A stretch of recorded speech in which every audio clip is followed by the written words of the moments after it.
If I could just, for the record, say I would not take Congresswoman Porter's investment opportunity because it's investing with other people's money, and it's making choices that they might not themselves want to make with those dollars. I want to start by talking about other people's money, because last time I checked, that's all we spend is the American people's money. That's actually the function of Congress. And there are no dollars that we spend that do not come from the American people. So the argument that we shouldn't do something because it's spending other people's money would simply suggest that we don't spend any money at all, including zeroing out the defense budget. Is that in fact what you were suggesting, Dr. Burke, that we zero out the defense budget so that we don't spend other people's money? No, but it is the case that I'm reclaiming my time. You are spending other people's money. Always. And that those choices need to reflect what most Americans want. Okay. Most Americans do not want Reclaiming my time, Mr. Chair. Universal child Reclaiming my time. This is not a hearing about federally mandated Head Start. I don't know what you're talking about. This is actually not what this hearing is about. This is a hearing about the economic and individual investments and returns and benefits, both to the future generation of American children, as well as to our ongoing current economy. I rise today in strong support of H.R. 7700, Stop Unaffordable Dishwasher Standards Act, and I thank Congressman Langworthy for leading these efforts. Instead of harnessing the abundant resources we are blessed with in this country, the Biden administration wants to lower your standard of living by telling you what appliances you can have in your home, and they want you to pay more for it. These increased efficiency standards mean Americans need to run their appliances twice as long to get the same effect, and we all know it. You run the dishwasher, you open it up, the dishes aren't clean, you've got to run it again. It happens to every American family multiple times. So I think it's important before we legislate on something to know something about it. So I know a lot about dishwashers because I'm a single mom and I load and unload and load and unload and rinse and buy detergent. So I wonder if the gentleman who's supporting this legislation about dishwashers, proposing to be an expert in what the American people want in their dishwashers, would be willing to engage in a little colloquy with me about dishwashers. I would like to yield. Are you willing to engage in this? Representative Duncan, I'd like to know if you know what the average utility cost is a month to run a dishwasher. Nope, he doesn't know. $2 to $4 a month. In other words, about a third of a Frappuccino. $2 to $4 a month. Mr. Duncan, do you know about how much a dishwasher costs, Representative Duncan? Like a mid-range dishwasher? Nope, he doesn't know. About 800, 900, you want to get fancier, like 1,000? Representative Duncan, do you know the best ways, the most important things you can do to make your dishwasher get the dishes clean? No, not a dishwasher expert. Loading it correctly. Mr. Chair, do you know how long it takes to load a dish out? What the most important technique is to load a dishwasher correctly? It is loading it correctly. It's so sad to hear my colleagues on the other side of the aisle hate Christmas. This would allow restoration of our forests. Like I said, our forests are overgrown. This would allow a fun way for families to participate in healthy forest management by thinning some of the living trees that are overgrown on our forest lands. As a Christian, I am offended that my colleague on the other side of the aisle would suggest that I hate Christmas. This bill is not about, has nothing to do with inhibiting people from celebrating their religious holidays, including through having a Christmas tree. This bill is about, this amendment and this debate is about the fact that this amendment does not do what the gentlelady from Colorado claims that it does. This bill does not require regional foresters to do anything. I support the Forest Service using its existing authority to permit the harvesting of Christmas trees and trees for firewood, but that's not what this amendment actually does. I'd like to close by observing to my colleague that many of us make happy family memories with trees that are living. We have ways to enjoy trees without cutting them down or burning them. This hearing, to put it bluntly, has sucked. There is one thing that Republicans and Democrats seem to have in common today, which is that we're willing to be players in a game. Both sides, at times, using this hearing to take shots at our favorite political nemesis. And I see some members practically patting themselves on the back when they get a good insult or counterpoint in. But this isn't a game. Oversight isn't a game. Under this Republican majority, we have wasted month after month censuring, expelling, holding people in contempt, and almost impeaching. And for what? Okay. Republicans have passed nothing of substance in the House. What our Oversight Committee should be doing, instead of spending now dozens of hours arguing about Hunter Biden, is real oversight of issues that affect all Americans, like corporate price gouging, unconstitutional government surveillance, and waste at the Pentagon. The fact that members think that real Americans outside of this partisan environment on Capitol Hill care about this is everything that is wrong with Washington. So that Americans who love this country and just want a better future don't have to listen to hours of frustrating attacks and procedural debates in a partisan game, let me sum it up. 1, there is zero evidence of President Biden doing anything wrong, including in connection with his son. No evidence of an impeachable offense, not a little, not something, none. 2, Hunter Biden has offered to testify in public in front of this committee. If Republicans only want his secret, private testimony, that is, as the kids say these days, sus. If my Republican colleagues are truly in this to get answers, and I hope they are, stop wasting all our time on holding Hunter Biden in contempt on a deposition and ask him your questions. He'll be here under oath, and the American people can watch. What's more transparent than that? What's better accountability than letting the American people hear Hunter Biden's answers? That's real accountability, not political gamesmanship behind closed doors. This is a game where nobody wins and everybody loses. It is Washington at its worst. And I'll tell it like it is without pointing the finger at either party. This sucks. Mr. Lohmeyer, I'm going to try again. Do you agree? I appreciate that you have opinions and you're entitled to have them, but I'd like you to try to answer the question I'm asking with respect, sir. Do you agree with President Truman's Executive Order 9981 that integrated the armed services despite the fact that separate but equal was still the law of the land at the time? I agree that the military has led the way in integration and unity, which has been the strength of the United States military, but we're undoing it all with diversity, equity, and reclaiming my time. That decision was progressive at the time. In other words, the military went to a place of integration and efforts to have black and white soldiers working alongside each other. It wasn't always perfect, it wasn't always easy, but it was literally the definition of progress and progressive. It went beyond existing law. Is there any empirical evidence that gay Americans serving openly has hurt military readiness? No. So historically, when the military has been progressive, has gone beyond where other policies may be, has tried to encourage diversity or welcome people to be diverse and to learn about each other, there has been no harm to force readiness. General, could one consider President Truman's executive action a diversity initiative? Right, General Truman's, why am I having so much trouble with this? General, could one consider President Truman's executive action a diversity initiative? Yes. How about the 2010 repeal of Don't Ask, Don't Tell? Yes. So in your view, should the military roll back those diversity policies? Absolutely not. One of my questions is, we've heard about this new tax package, which I should say I have no idea if this is actually going to pass into law.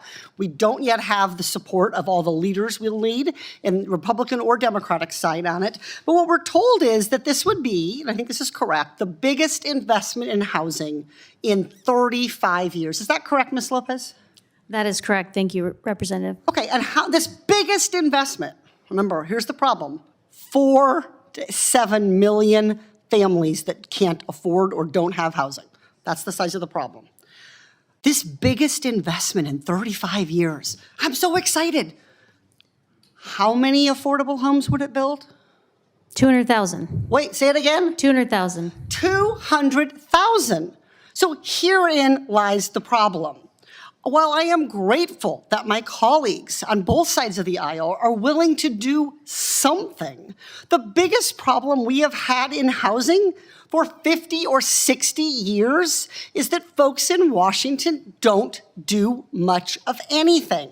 You don't have a 4 to 7 million shortage in a year or two. You have it because we have an entire generation or two of career politicians who have failed to invest in housing. And what is happening today in this hearing is part of what always happens, which is the federal government blames the states blame the counties blame the localities, and then back up the chain we go. We're here to talk today about K-12 public education, and it's often failing our American children. Just as the left has made work optional since the pandemic, showing up for school has seemingly become less optional as well. States and local governments are dividing students by race, pushing anti-Semitic tropes, teaching students that American institutions perpetuate white supremacy, and promoting sexually explicit gender ideology. Again, let's get back to the facts and the core principles of learning. Leave the social issues, leave the politics to the parents. Over the next hour or more, my colleagues will be more interested in pointing fingers than in fixing problems, more interested in looking backwards than in looking forward. 2 of the fingers that are being pointed are at COVID-19 school closures, and then it's so-called woke programs that indoctrinate students. Whining about left-wing ideologies, that's not going to bring us closer to solving the challenges of K-12 education. So if we really want to address problems in our school system, we're going to need to take a closer look at how our education system is funded, how things have changed post-pandemic, and we need to uplift data-driven strategies that are working to educate kids. So when does aid stop immediately? State Department says that aid should stop immediately if there's a problem. Does it? It totally depends on the circumstances and situation. Does it depend on the country that's getting the aid? It also depends on the country receiving the aid, yes. So what country does aid not stop immediately under Leahy? I'd have to go back and look through my notes. You don't know what country that is? It's only one in the entire world. Guess what? Except for Israel.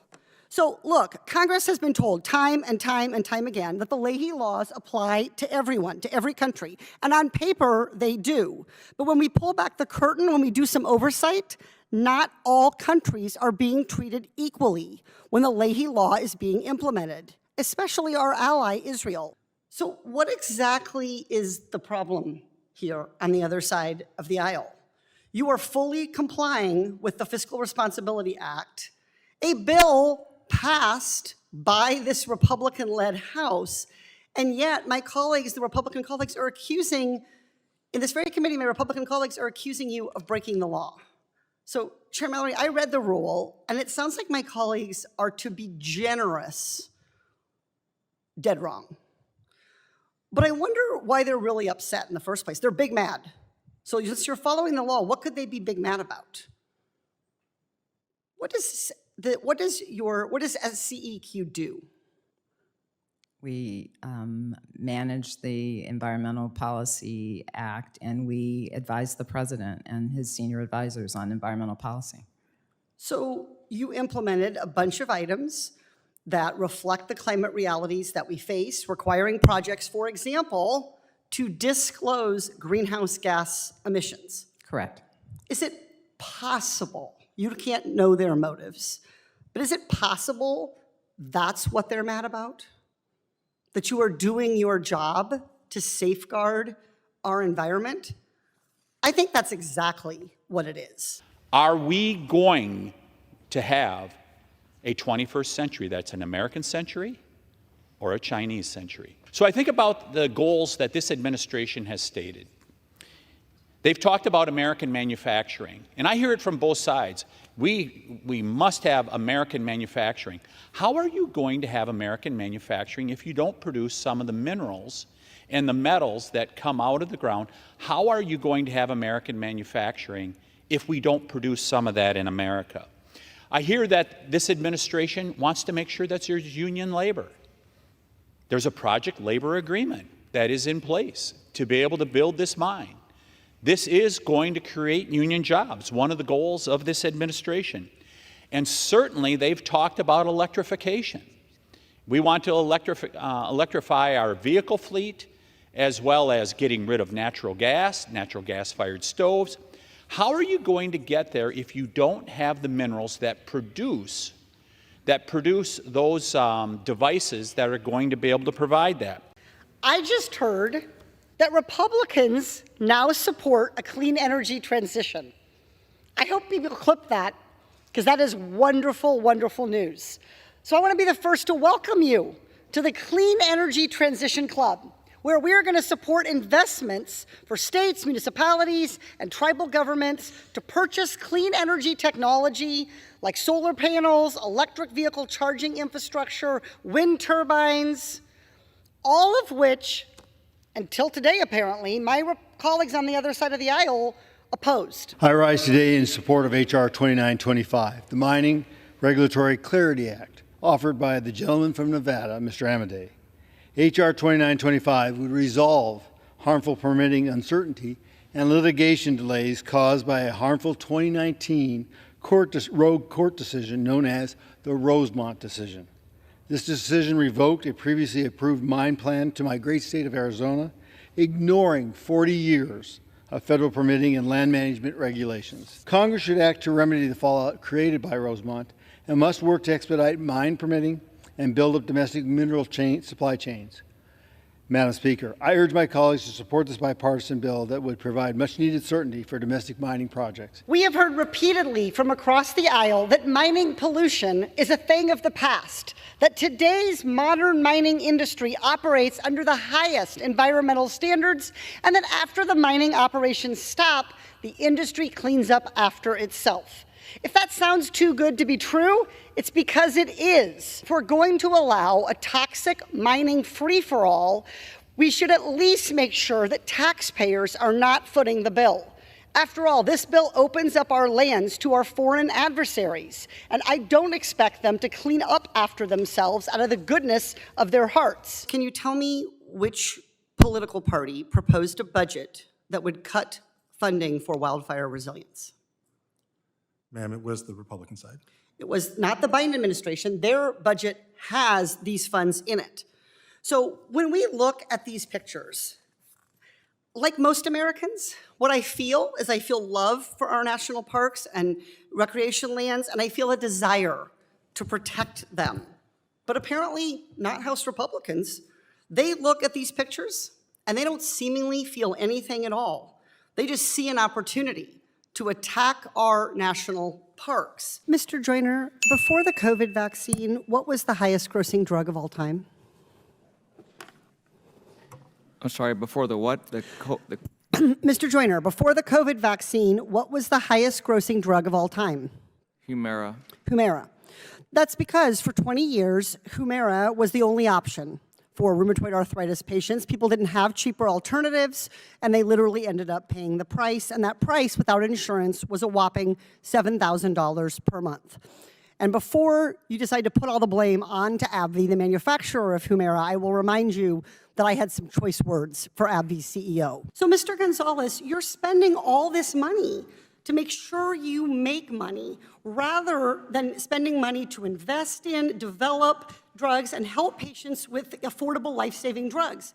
You lie to patients when you charge them twice as much for an unimproved drug, and then you lie to policymakers when you tell us that R&D justifies those price increases. But good news, in 2023, Humira's patents finally ended and cheaper biosimilar drugs came on the market. So, Mr. Joyner, by the end of 2023, how much of the market did Humira's competitors control? Less than 1%. Wait, you're telling me that patients had the option to get a much cheaper drug, and almost everyone wanted to pay more money to get Humira? Make it make sense, Mr. Joyner. Were the biosimilars not as clinically effective? No, it's a great question, Congresswoman. And generally speaking, the products that came to market initially were priced more like brands. So we actually was part of working with another manufacturer, bringing a product to market that was actually 82% less than the list price of Humira. And in April of this year, we actually removed Humira, the most successful product in the country, from our formulary. We converted 97% of that volume. In fact, in just 3 weeks' time, we moved more market share than all was dispensed in 2023. Mr. Joyner, that's remarkable. Why did it take a year and a half? We believe because... Was it because you were waiting until you could manufacture your own version of Humira called, I believe it's Hyrimoz? So we actually brought a product to market in April because that's when we believed that there was enough manufacturing capacity to April of 2024. Correct. We saved 50% off of the 2022 spend, $500 million worth of savings for our customers, and the patients were basically paid $0 out of pocket. So it was a really great success story. There's no doubt that Humira having competition has been a good thing. But you waited over a year from when the Humira biosimilars became available to put them on your drug list. Yes or no? So not a year from when the Hyrimoz product was introduced. No, let me repeat the question. Let's try to get an answer. How long did CVS, yes or no, Caremark, wait a year to add Humira biosimilars to their drug list? No, we added biosimilars to our drug list in 2023. We didn't remove Humira until April of... So a patient would have paid the same for Humira and the biosimilars at that time? They would have also had copay support, so they could have had gotten the benefit of a $0 out-of-pocket cost. How much did CVS receive in rebates from Humira's manufacturer, AbbVie, in 2023? I'm not certain. Mr. Chairman, I ask unanimous consent to enter into the record a Kaiser Family Foundation Health News article titled, "Save Billions or Stick with Humira, Drug Brokers," that would be you all, "steer Americans to the costly choice." Without objection, so ordered. So that article says that Humira's rebates were at least 40 to 60% of the drug's list price in 2023. Does that sound right to you? It's in the ballpark.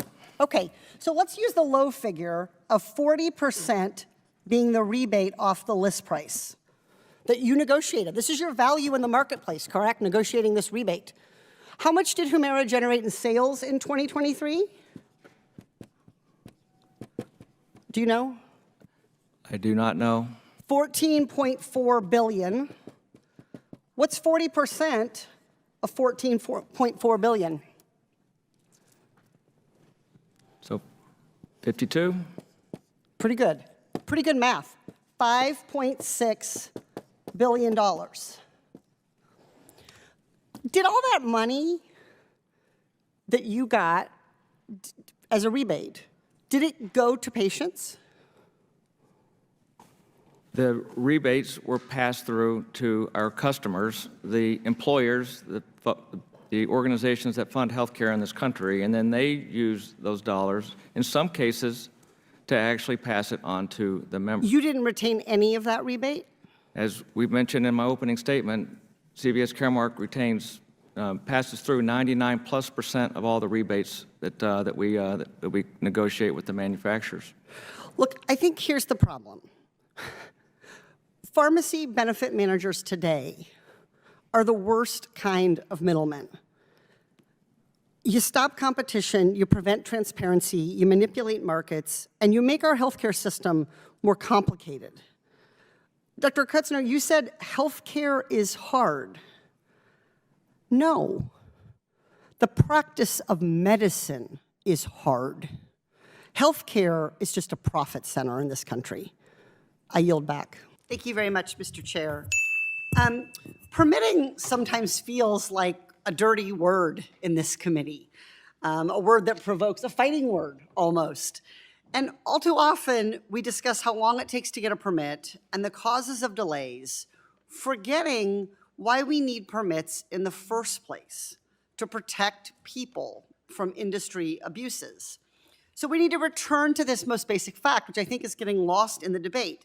If so-called permitting reform guts basic environmental protections, we've lost sight of why we do permitting at all.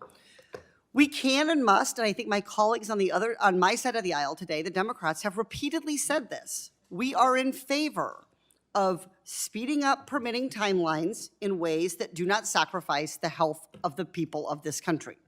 And there are common sense solutions. For example, as my colleague Mr. Levin mentioned, funding the agency staff needed to responsibly review projects, as we did, as Democrats did through the Inflation Reduction Act. And guess what? We're already seeing the benefits of that.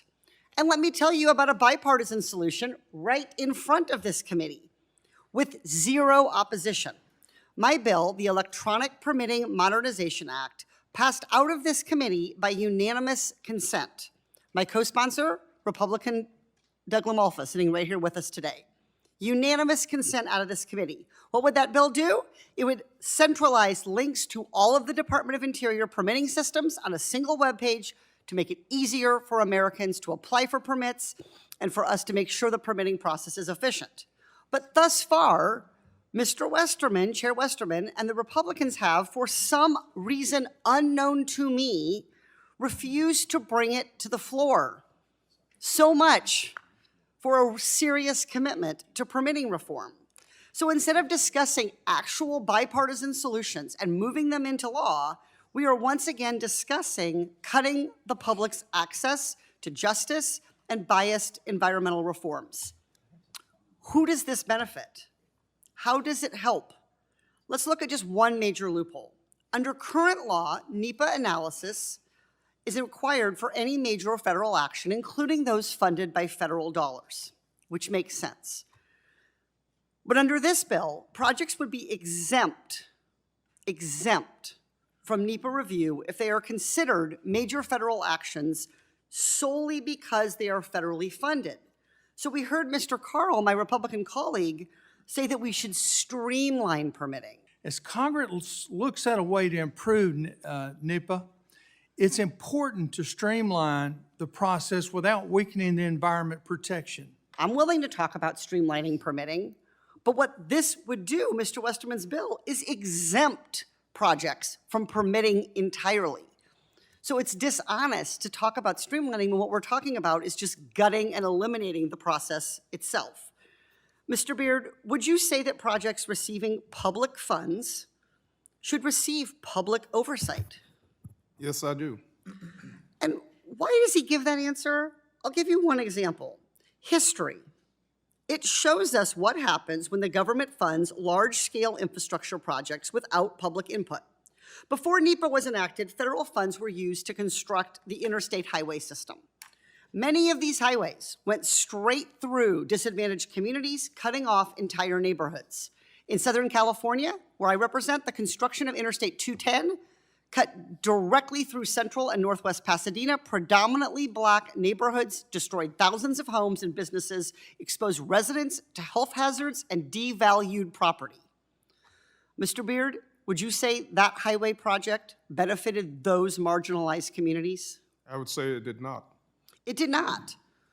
And since then, NEPA has been in place to help us make smarter decisions with taxpayer dollars by listening to communities so that public projects using our public tax dollars are used in the interest of the public, not in the interest solely of private industry at the expense of the public.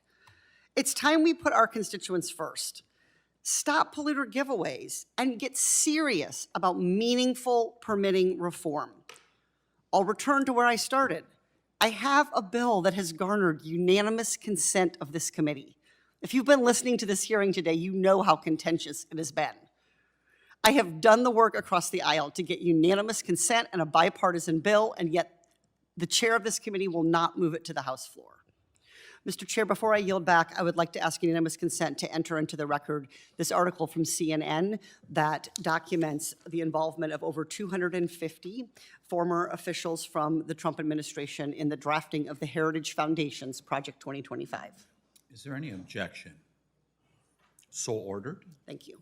I yield back. Mr. Chair, I rise in strong support of H.R. 8790, the Fix Our Forest Act, a bipartisan forestry package that I'm proud to lead with my good friend and colleague from California, Representative Peters, and which passed out of the Natural Resources Committee earlier this year by voice vote. This comprehensive package is the product of many months of hard work and bipartisan collaboration. If you believe that money is the only thing that will fix this problem, then you should vote for the Fix Our Forest Act, because the bill will free up financial resources to invest in critical forest management work. This is a good bill that will help us finally turn the tide against the historic forest health crisis. This bill is anything but a fix for our forests, and it threatens to intensify not just the wildfire crisis, but also the biodiversity and climate crises. We appreciate the focus and leadership that Chair Westerman has shown on these issues, and it is clear to me and so many others that our forests are a genuine passion of his. But unfortunately, this bill completely misses the mark and has the potential to do serious damage. The heart and soul of this bill is a long-standing Republican wish list of priorities that undermine science-based management decisions, undermine bedrock environmental protections, and undermine opportunities for community input. The so-called Fix Our Forests Act inappropriately stretches the credulity of NEPA's emergency authorities.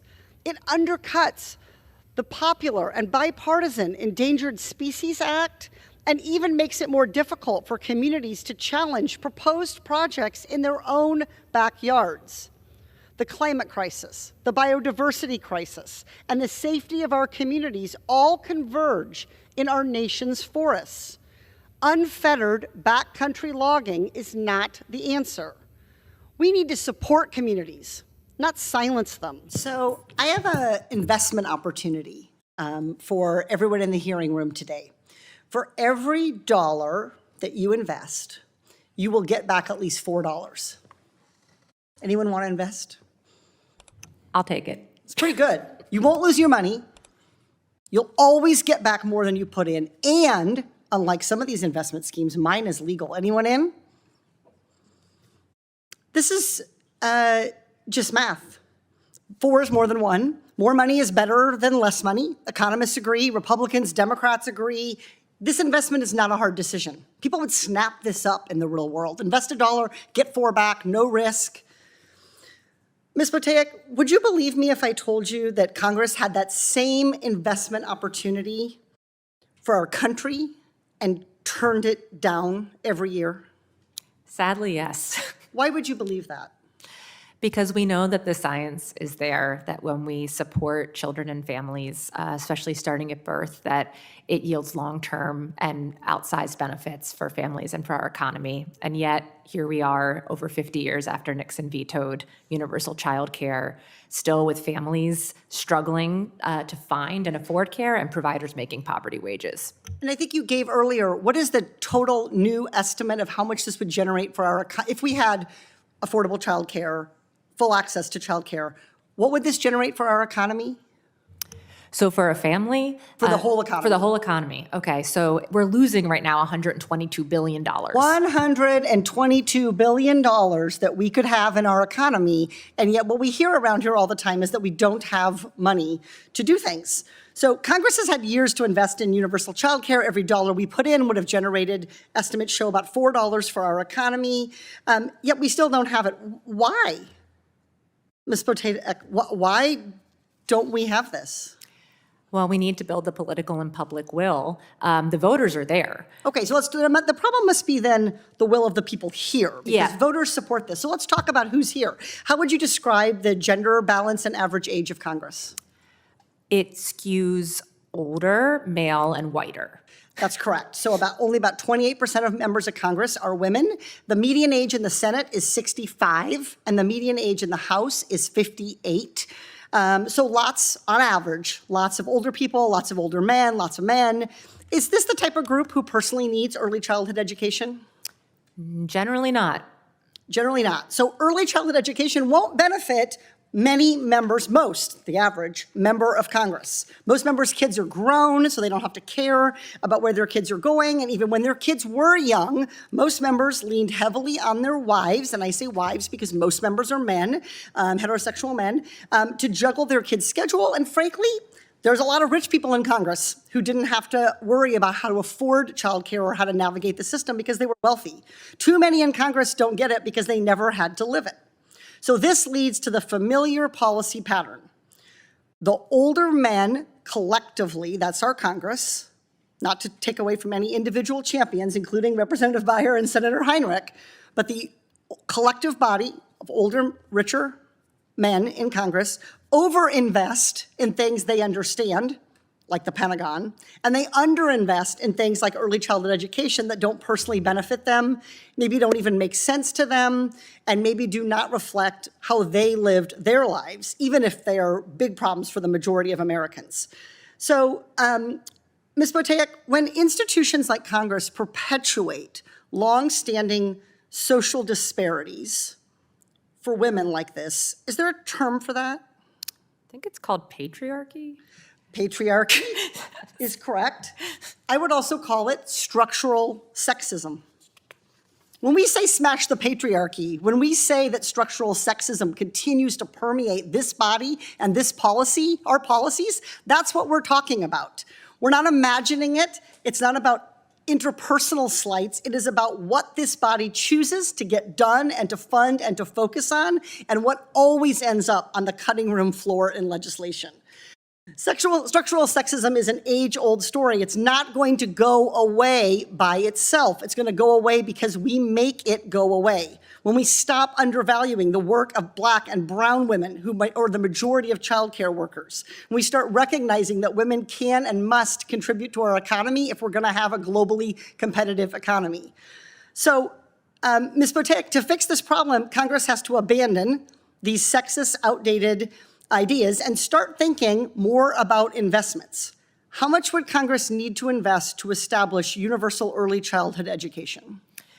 We've been advocating for $700 billion over 10 years to invest in high-quality early care and education, which could easily be supported by taxing wealthy individuals and corporations. So you're advocating for $700 billion over 10 years? Mm-hmm. President Biden, I remember everyone proposed $400 billion for preschool and childcare, and yet that would have multiplied by 4, generated trillions of dollars for our economy.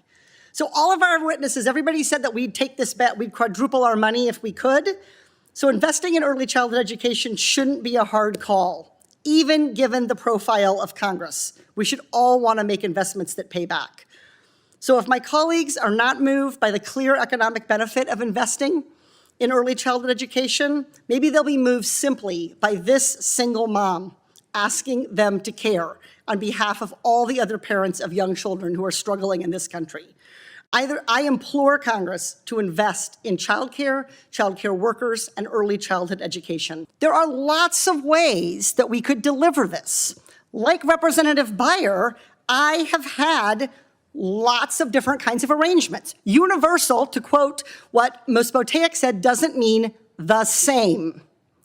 Universal means that the funding, the outcome, The choice is there and available. If we had universal health care in this country, and we don't, some people might choose to go get a colonoscopy every year, and a lot of people won't. It's the same thing with childcare. I personally have had my children in big corporate care. I have had them hourly in-home, part-time. I have had full-time live-in. I have been in a family-owned small business, and I have had in-home family-based care. All of it. And you know what it all was? Really helpful. Particularly as a single mother, because there is no other person. Senator Vance's hypothetical says that one parent might prefer to stay home. That's probably true. There's a lot of statistics that show that parents, men and women, have different preferences at different points in time. But what about the 10 million single moms? Where do they fit? Dr. Burke, where did you put your children in childcare? Well, I'm not going to bring my children into this hearing, so it doesn't have any bearing on this. So Dr. Burke, do you have children? I do. So I'm sharing my story because my story is one that doesn't get heard in this Congress. Because you know how many single moms there are? One or two? One. Childcare, custodial care to help people who may choose all kinds of different options. I've had full-time care. I've had 3/4 care. I had when I had a spouse, he stayed home some years. That was how we fit the pieces together.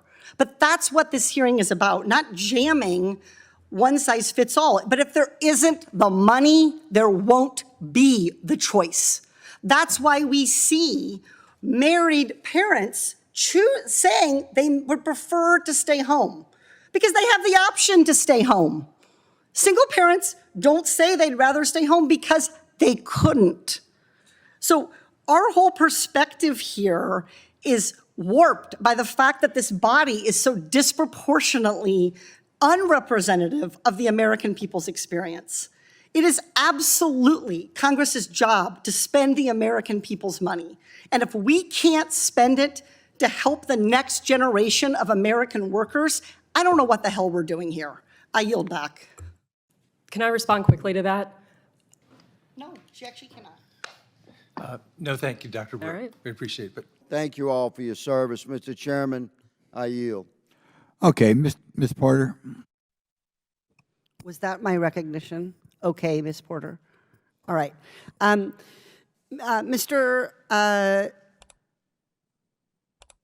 Lohmeyer, do you agree with President Trump's Executive Order 9981?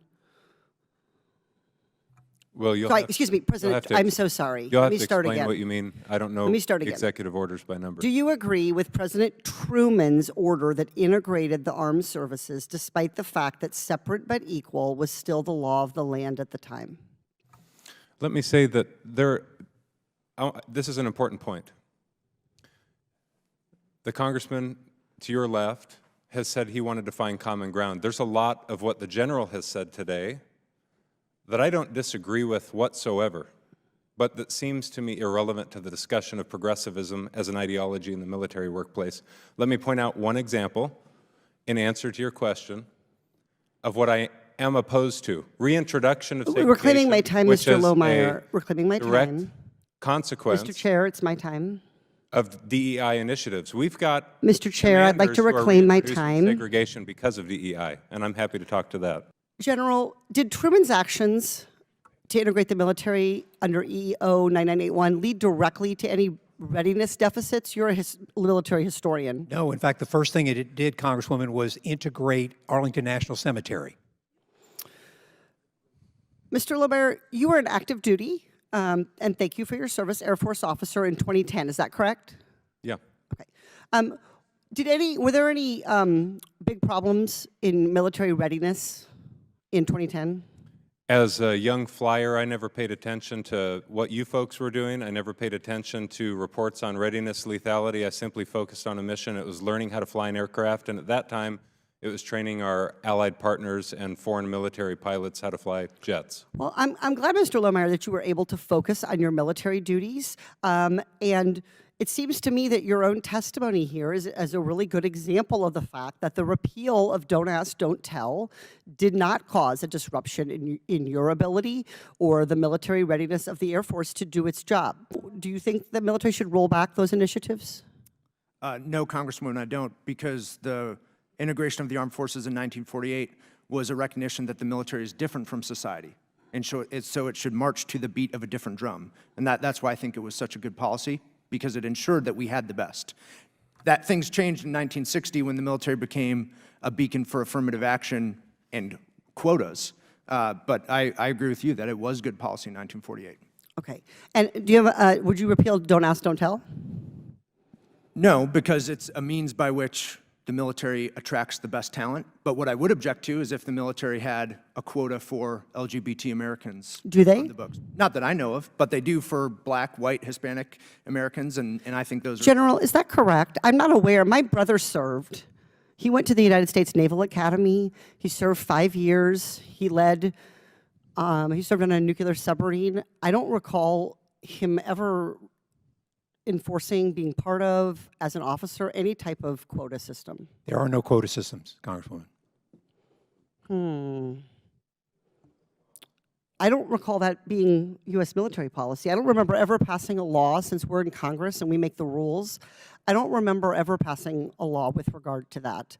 Our military is more effective when it's diverse, and you can't have an effective, diverse team without teaching people how to work effectively together. That's what these initiatives should focus on. I yield back. Representative Porter. Thank you very much. America doesn't have enough affordable housing. I think that's something actually that the witnesses generally agree on, even if we disagree on the solutions. So let me start by just making sure we all understand the scale and the magnitude of the problem. So Dr. Schutz, about how many homes do we need to solve the affordable housing shortage? So the best estimates that we have at the moment suggest we need about 4 million total homes across the country. That's not specific to an individual income level. Those are a little bit harder to come up with. Okay, so 4 million is kind of the minimum. Some people have gone as high as 6 and 7 million in their estimate. This is a 4 million family problem. This isn't one where we're going to just be able to tinker a little around the edges, which is one of Washington's favorite things to do. How many times have you seen this movie? Raise your hand if you've seen this movie on housing. This isn't the answer. Housing, nothing is more determinative of a family's well-being financially, in terms of their health, in terms of their physical safety, in terms of their kids' educational opportunity, in terms of their retirement, than housing. And what we want to do today is try to figure out who to blame.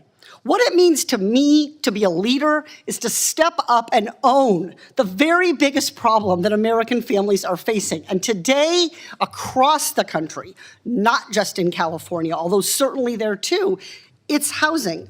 So tell me, Ms. Lopez, what could we do if we actually passed the Affordable Housing Credit Improvement Act rather than doing a little? What would that full bill do if we passed that? Thank you, Representative Porter. Great cue up. We could build 200,000 homes in partnership with local and state government. Local and state governments are working every day to find resources. Sorry, Ms. Lopez, just to clarify. Oh, yes. The full Affordable Housing Improvement Act, we're only doing a part of it in this tax package. Oh. Right? You might have to give me that answer. I actually don't have that off the top of my head. Well, so these credits, the bump, the 12.5%, are these permanent? No, they're temporary. Thank you. They're temporary, right? So we're doing the right thing, but only for a little bit of time. That's why we're only going to get 200,000 houses out of this. Thank you. You see the desperation that your clients face battling each other over who's going to get these homes. Exactly.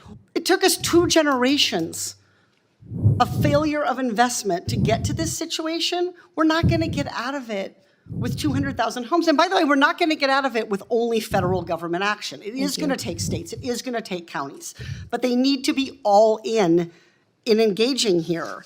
not tinkering at the margins. So look, for people at home, I think it is so often the case in Washington that we can say, well, this is Republicans' fault. My Democratic colleagues do this. Democrats blame Republicans.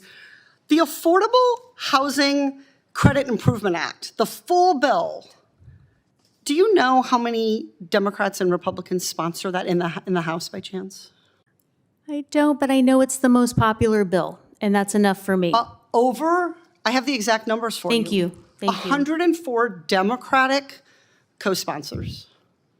You think we have like a Republican who'll sign on? No, we've got 103 Republican co-sponsors. So in a body where I am hard-pressed sometimes to find a single member who will agree, we've got 104 Democrats and 103 Republicans.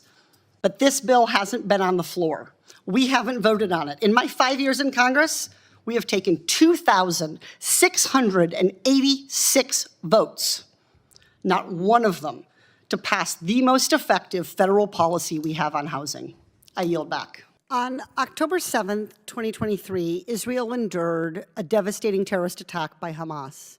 I support Israel's right to defend itself against terrorism, and I would say the same for any other country. That's because Israel should be treated like any other country. That is what Israel tells Congress, and I fully support that. As we consider aid to our allies, Congress should hear every country out. Israel should be treated like any other country. And that is why I signed the discharge petition for President Biden's aid package, so that we can have that debate about appropriate aid on the House floor. And when we do give foreign aid out, we verify that our allies are following the rules. The Leahy laws are supposed to verify that every country is meeting the same human rights standards. Under these laws, again, Israel should be treated like any other country. But is it? Is the vetting process really the same for all countries? Let's pull back the curtain. Mr. Richardson, does the United States vet each unit of a country's military individually before they receive security assistance? Our vetting process is focused on non-U.S. based NGOs, and so it does not include PIOs and generally does not include foreign militaries. And the way that we do partner vetting in sort of a foreign assistance way. But do you vet at the individual? Does the Leahy law generally require individual unit level vetting?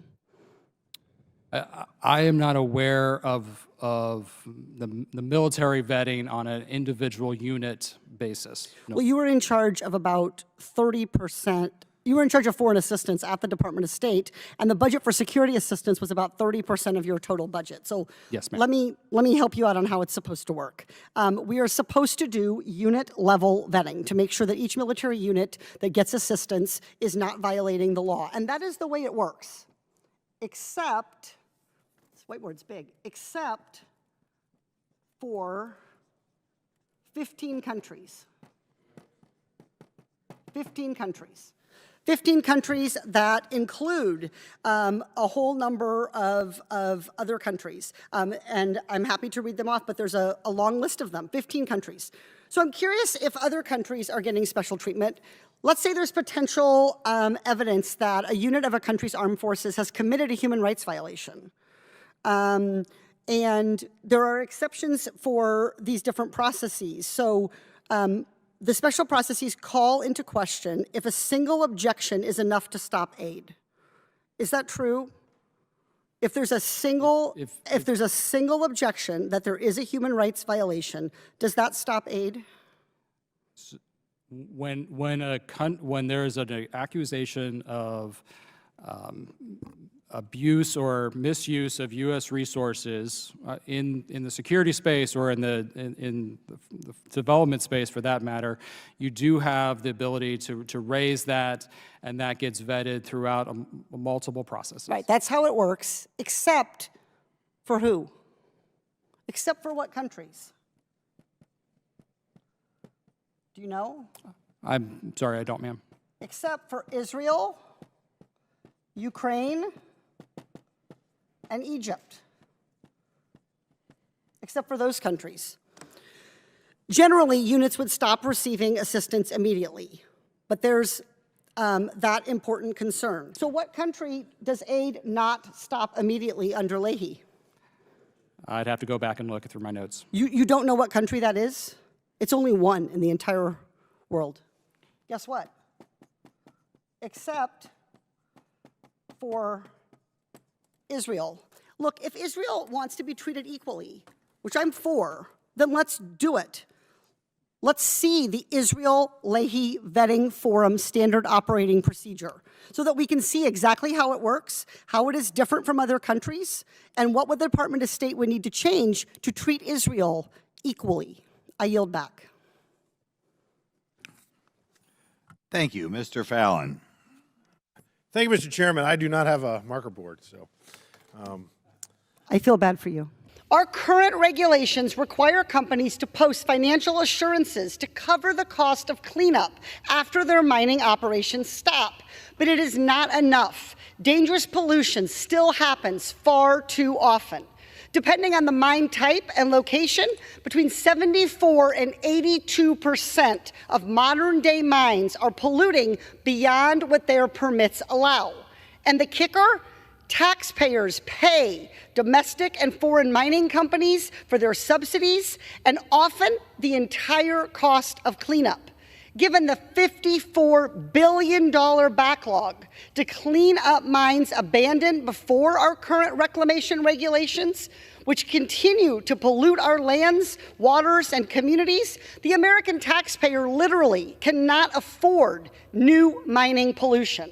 That's why I filed an amendment to this bill to improve bonding requirements and make mining companies keep up with the new mining rush that this bill would enable. So my amendment would make sure operators post financial assurances to fully cover reclamation of all mining activities. It would correct for inconsistencies in both BLM and Forest Service regulations and codify those corrections into law. And it would have made sure these financial assurances were real money, like surety bonds, irrevocable letters of credit, certificates of deposit, or cash, not insurance policies that lapse if the mining company goes bankrupt. It is time we hold industry accountable and make sure they cannot pass on the costs of cleaning up after themselves, the costs of their earning profits, onto the American people. But guess what? The Republican majority refused to even consider my amendment. They blocked it from getting a debate on the House floor and even from getting a simple up or down vote. It's outrageous, and it paints a dark picture of the House Republicans' priorities: polluters over people and China over the American taxpayer. I yield back. One of the many permitting reform bills, we've voted on so many, but one of the many ones that we voted on actually became law, and it directly affects your agency. Chair Mallory, do you know what bill that is? Fiscal Responsibility Act. Correct, the Fiscal Responsibility Act. So that bill raised the debt ceiling. What did it do exactly under your purview? Thank you so much. The bill included a number of permitting efficiencies. It basically directed us to have specific deadlines. It directed us page limits on the environmental impact statements and environmental assessments.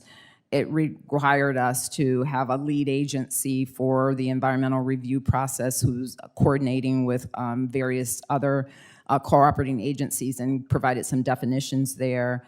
It included categorical exclusions and a sharing of categorical exclusions across agencies, among other things. When I listen to you, what I hear you describing is a permitting reform passed by this Congress, by this Republican-led Congress, focused on efficiency, clarity, being able to deliver a more clear, efficient process so that we can move major environmental projects through the National Environmental Policy Act, NEPA, in a clear and successful way. So the rule fully implements the Fiscal Responsibility Act. Yes. So it's so weird to me that so many of my Republican colleagues have accused CEQ of not implementing NEPA reforms as passed in the Fiscal Responsibility Act. So I want to try to understand, is it accurate that the final rule promulgated, the Phase 2 rule, reflects the changes made to NEPA? 100%. So for instance, as you mentioned, the rule makes agencies condense environmental assessments into a single document. Correct. If they wanted to, if Republicans wanted to, they could have limited CEQ's role in protecting the environment. They could have done that in the Fiscal Responsibility Act. They could have put in place a different set of rules for permitting reform and for NEPA in the Fiscal Responsibility Act. But they didn't. They put in exactly what they did. You did exactly what the law directed you to, and then they're big mad. And now they're lying to the American people by making false allegations about you and how you lead your agency. So I would have hoped if there were an issue about actual compliance with the law, we could have had a meaningful discussion rooted in facts. But in this committee, we don't. Because frankly, my Republican colleagues are trying to blame you rather than themselves. And I guess it's just easier for them that way. I yield back. People love our national parks. Republicans, kids, adults. Some of our greatest national treasures are parks, not only for the natural beauty they provide, but also for the history that they preserve. Director Sams, do you know of anyone who hates the national parks? Have you encountered people like that in your service? I have not, Madam Congresswoman, not at all. I have not either. But sadly for all of us, our national parks have been increasingly harmed by wildfire. California has seen devastating wildfires in the last decade in our national parks. Forests have been destroyed. Wildlife has been vanquished, relocated, and historic structures have burned. And I want to show people what this looks like.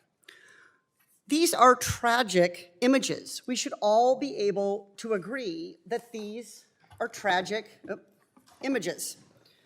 And we all know now, I want to be clear about this, we all understand that fires are to a certain extent an essential part of forest management. They're a natural part of forest management. But we want our parks to be resilient. Mr. Sams, can you tell me just yes or no, does the National Park Service have a fire resilience plan to address situations like this? Yes, we do. You do. Of course you do. Of course you do, because everyone loves the national parks and nobody wants to see these kinds of harms. Mr. Sams, what's the one big thing that Congress can do to help aid wildfire resilience? When we see these images, when our constituents see these images, what do they need their representatives to do? Thank you for the question, Congresswoman. Additional resources. The national Money. Let me just stop you right there, because I'm going to ask you what you're going to do with the money in just a minute, but I want to be really clear. Money. They don't need us suiting up and showing up trying to fight the fire. Social media posts don't put out wildfires or replant forests. They need money. Congress can provide the resources. Now, fortunately, last Congress, thanks to Democrats and President Biden, we passed two laws, the Bipartisan Infrastructure Law, and there were Republicans who supported that, and the Inflation Reduction Act. Each law invests $5 billion into federal wildland fire management. This is because, just like I said, people love parks, and we want them to be open. Mr. Sams, how is the money that you said you need and that Congress has allocated, how are you using that to restore national parks that have been harmed by wildfires? Thank you, Congresswoman. We've been allocated $105 million from the Bipartisan Infrastructure Law for fuels reduction and post-fire restoration and rehabilitation activities that will mitigate the damaging effects of the wildfires and set landscapes on a path towards natural recovery and climate resilience. This includes planting of native and non-native species to restore or establish healthy, stable ecosystems and reestablishing burned habitat and reestablishing native trees lost in the fire. So you're putting these dollars to great use. You've led a major effort to restore, for example, historic sequoia trees in the Sequoia and Kings Canyon National Park in California that burned in 2020 and 2021. I've been there myself, unable repeatedly to visit Kings Canyon because it is still being affected by fire and storms.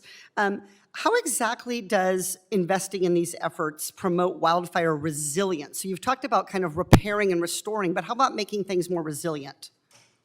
The funding helps us really look at how we're moving forward in the face of climate change. What are the species of plants that were out there? In my own experience in working with tribes and understanding indigenous knowledge and how we've used that, we as American Indians have seen climate change over the last 30,000 years happen at least 3, if not 4 times. And we have enough knowledge and understanding of what we can do to help build a more resilient future. So can you continue to do this work without the $105.3 million? Can you do this just by waving a wand? Is there a way to do this without spending money? Absolutely not. We need the funding in order to be able to combat this issue. When we cut funding, we are hurting parents who have saved all year to take their kids or grandkids camping. We are devastating our recreation economies, and we're putting lives at risk. Fully funding the National Park Service and BLM, protecting those investments from the bipartisan infrastructure law, it is critical to the survival of our parks. I yield back. Gentlelady mentioned earlier that Republicans were not wanting to help American consumers, wanting to take money out of their pocket. This is actually the opposite of that. We're wanting to help save the American public money over time by stopping these reckless, rush to green regulations like we're voting on today, dealing with both refrigerators and dishwashers and then gas stoves, only because they have a green agenda that really wants to do away with fossil fuels. And let's just call it what it is. That is their agenda, to end the use of fossil fuels in the United States of America. At a time when we need, as a growing nation, a growing population, growing metropolitan centers, we need more energy. The demand for energy is only going up, it's not going down. But the continued war against American-produced fossil fuels is costing Americans' ability to improve their quality of life and their standard of living. Americans know they're hurting because it started with energy. We've talked a lot about that. But Americans also see a border that's wide open and 16+ million people that have crossed our southern border that are raping and killing American citizens. Crime rates are going up in cities. They're straining our social services at the state level in our own communities, causing our property taxes to go up, our state income taxes to go up to pay for folks that aren't even legally in the United States of America, and that's because of Joe Biden's open border policies. Sure, we ought to debate a lot of things in this Congress over, instead of debating regulations on efficiency standards on dishwashers and gas stoves and refrigerators and freezers and all these things, but the Biden administration has definitely overreached in these areas because they have a green agenda that they're pushing. I've heard a lot about the Biden border, the so-called border crisis. What I haven't heard about is anything about dishwashers. So as somebody who saved and scrimped and was so proud to get a new dishwasher and can tell you a lot about them, what they cost, what kinds of features they have, how to load it properly, which I wish every person, every man and child in America would listen to their wife. Gentlewoman, another 2 minutes. Would listen to their spouse about how to load the dishwasher correctly. Those are the most important things that make your dishes get clean. This bill is ridiculous. It is Congress at its worst. A bunch of people who haven't unloaded a dishwasher ever, telling the American people what legislation, what kind of dishwashers they should or should not be able to buy. On behalf of every American woman who's going to load and unload tonight and again tomorrow morning, I yield back. This year alone, wildfires have burned more than 7.3 million acres nationally. In the past 10 years, wildfires in the U.S. have burned over 73 million acres, roughly the same area as the state of Arizona. But catastrophic wildfires are much more than just statistics. They destroy lives, they destroy property, they degrade our air and water quality, turn abundant wildlife habitat into moonscapes, and create billions of dollars in economic damage. One of the most tragic consequences of the wildfire crisis is seeing entire communities in the path of uncontrollable megafires leveled year after year. We must increase the pace and scale of scientifically proven forest management to restore health and resiliency to our nation's forest. The Fix Our Forest Act will restore forest health, increase resiliency to catastrophic wildfires, and protect vulnerable communities. Right now, it takes 3 to 5 years to begin work on a forest management program. This bill simplifies and streamlines cumbersome and costly environmental reviews so that if enacted, land managers could go into our forests the next day and begin the work we know needs to happen. They say the best time to plant a tree is 20 years ago. The next best time is today. While we can't reverse the decades of inadequate forest management that have led us to this dire juncture, we can take a positive step today that will ensure healthier forests and communities for our children far into the future. Look, last Congress, Democrats delivered. We secured more than $15 billion in historic investments through the infrastructure law and the Inflation Reduction Act to help keep communities safe, restore healthy ecosystems, and promote healthy and sustainable forest management techniques. We provided resources for the Forest Service so they could treat a record-breaking number of acres without gutting environmental protections. We provided planning resources for at-risk communities. We provided more than $1 billion for staffing and resources in our permitting offices, funds that have already shortened project timelines by an average of 6 months. And we supported better pay and benefits for wildland firefighters, an issue that I've personally and consistently championed. It is critical that our federal land management agencies and their partners have the resources and staff capacity that is required to promote resilient forests and safe communities. So it's shocking that most House Republicans voted against those two successful popular laws, the Inflation Reduction Act and the Bipartisan Infrastructure Law. It's also shocking that right at the moment, when a lot of those investments are close to needing reauthorization, the majority is turning its back once again. And it's a stark contrast with the bill today. That is not for lack of trying on our side, but unfortunately, our Republican counterparts in House Natural Resources have refused to work with committee Democrats on changes to the most egregious sections of this bill. I was optimistic at seeing several amendments filed by Democrats that highlight the missing pieces of this legislation. These included an effort to consider climate change in the bill, add authorizations for much-needed funding throughout an otherwise unfunded bill, and to rid this bill of the unprecedented and dangerous sections that strip Americans of access to the courts under the guise of litigation reform. Of course, these amendments were not ruled in order, supposedly due to Republican floor rules and procedure.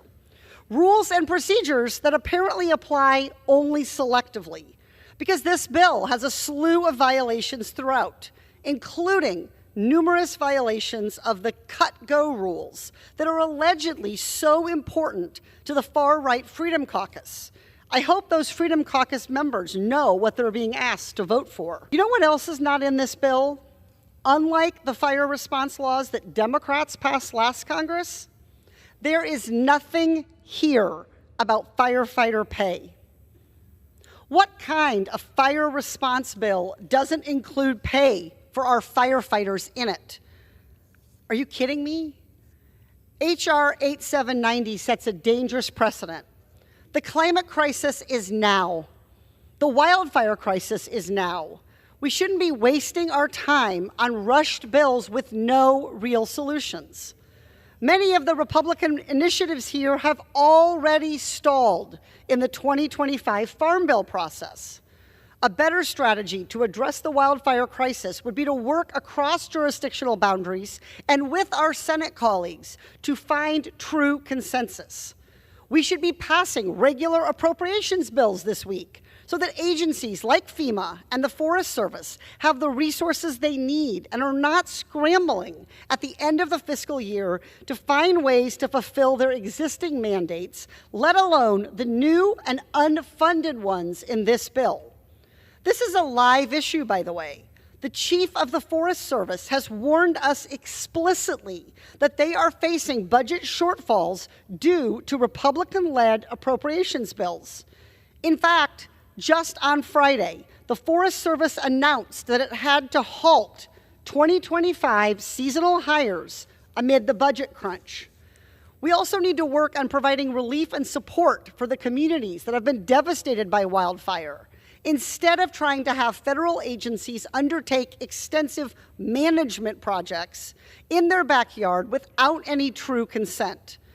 And we should be passing legislation that pays our federal wildland firefighters and gives them the benefits that they deserve. Another major priority that this bill fails to advance. The Forest Service is already stretched dangerously thin, and federal firefighters are chronically underpaid. If we genuinely want to protect our communities and environment from devastating wildfires, we must prioritize people, ecosystems, and the economy. This bill fails to do each of those things. I reserve my time. Mr. Speaker, I rise today in support of H.R. 3195, the Superior National Forest Restoration Act of 2024. The district I am proud to represent, Minnesota's 8th Congressional District, is blessed with an abundance of mineral wealth that would allow America to lead in the 21st century. The deposits in northern Minnesota could provide enough copper for over 70 million electric vehicles and nickel for 3.5 million battery packs. The Duluth Complex and its abundant resources lies under the Superior National Forest and throughout the Iron Range. The Superior National Forest is a working industrial forest where timber harvesting and mining are desirable activities.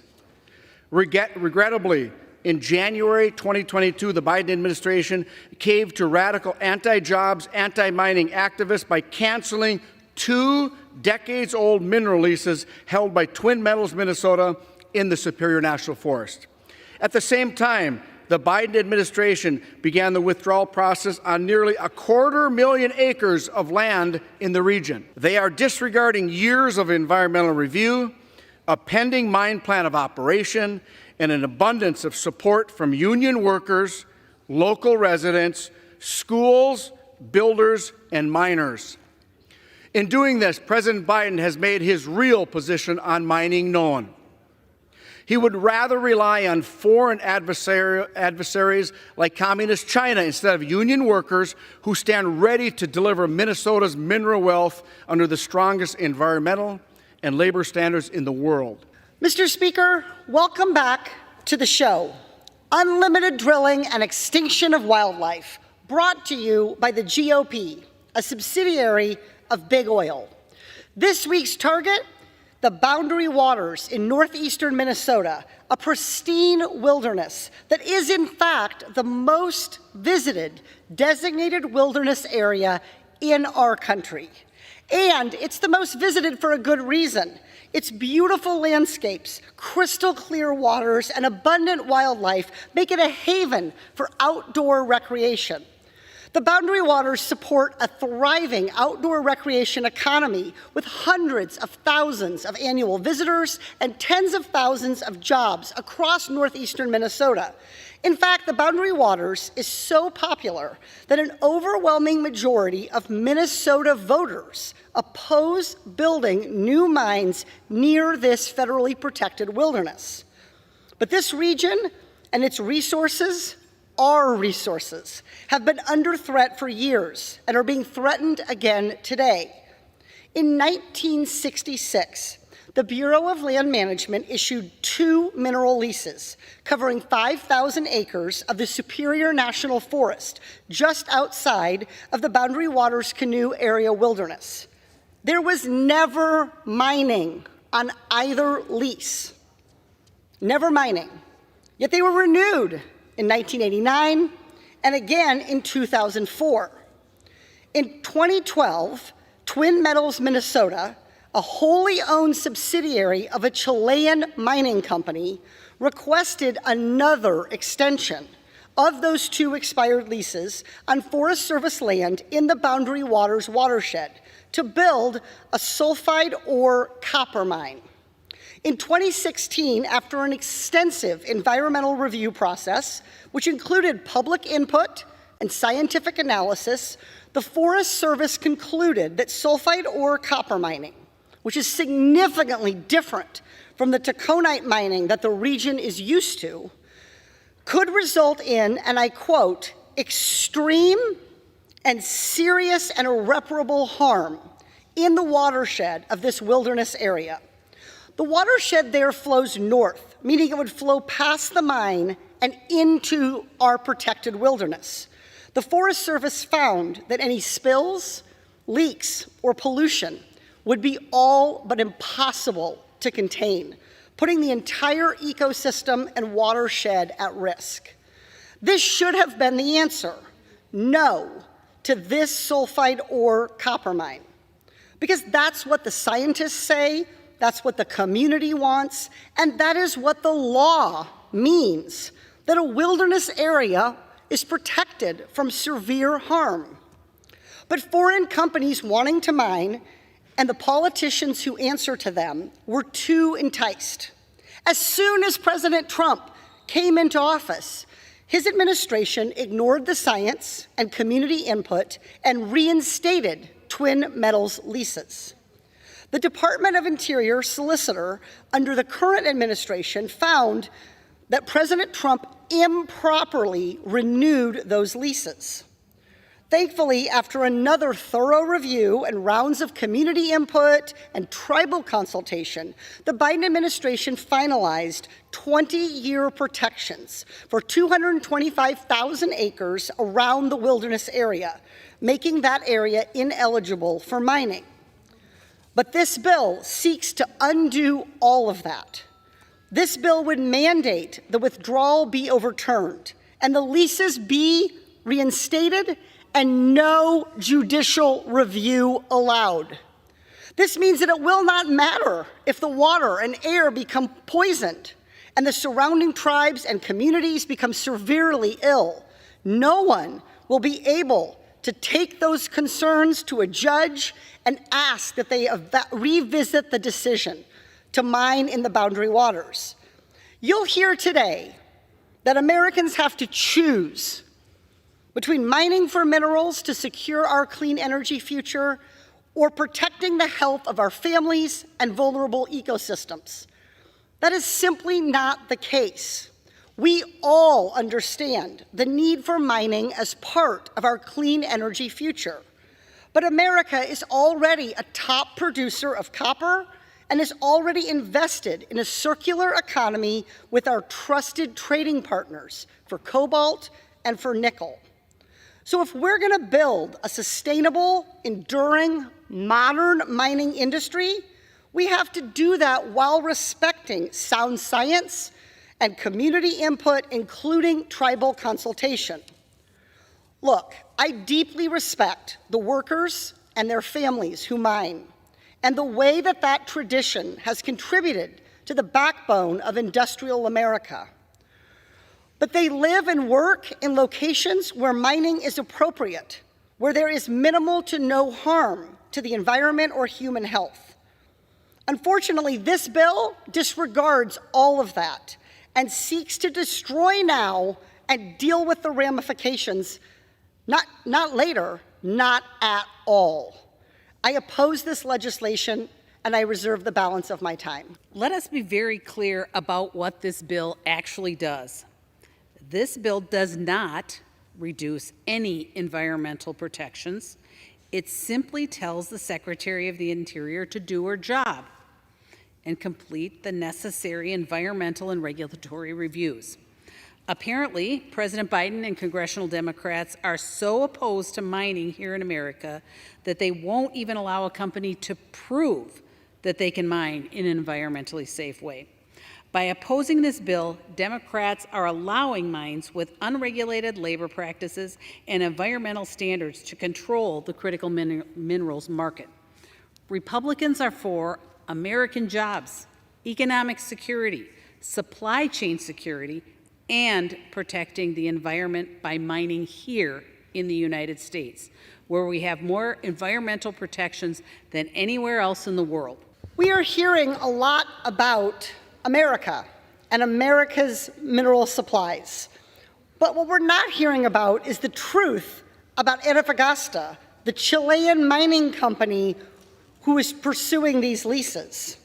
At Antofagasta's mines in South America, the minerals are shipped to China for refining and smelting and then sold on the global market. I have seen no evidence, because there is no evidence, that Antofagasta won't do the exact same thing here, extracting our publicly owned minerals from pristine wilderness, paying no royalty for them, and then selling them abroad, leaving Americans with all of the mess and no benefit. So much for America first. I also want to talk about the environmental effects of this mining. Sulfide ore copper mining, that's what we're talking about. Not iron mining, not taconite iron mining, sulfide ore copper mining. That's what's being proposed outside of the Boundary Waters Wilderness Area. And that sulfide ore copper mining poses a unique threat. It is different than taconite iron ore mining. What happens in sulfide ore copper mining is the ore that contains the ore that's extracted contains metals that are bound together with sulfur. When exposed to air and water, this sulfide-bearing ore discharges acid mine drainage into the ground and surface water. The waste rocks, the tailings from this mine would generate acid mine drainage for hundreds of years, at least. And just so everyone knows, these facts aren't hyperbole. This is available information studied and reported by scientists, with some who have published their findings on the dangers of sulfide ore copper mining at universities, including the University of Minnesota. Proponents of this mine say that their tailing facilities would be safe from leakage. We hear that every time about every environmental extraction proposal. But the facts are clear here.